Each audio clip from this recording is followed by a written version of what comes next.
আমি যদি যাই গমরে,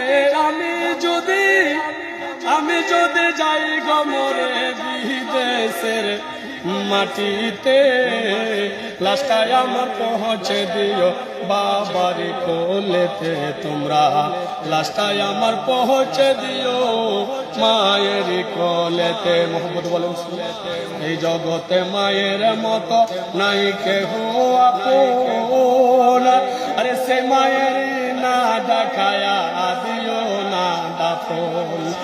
এই জগতে মায়ের মতো নাই কেহ আপন, আরে সে মায়ের না দেখায়া দিও না দাফন। আমায় একটা নজর দেখলে পরে, মায়ের একটা নজর দেখলে পরে সুখ পাবে কলি যাতে, লাস্টায় আমার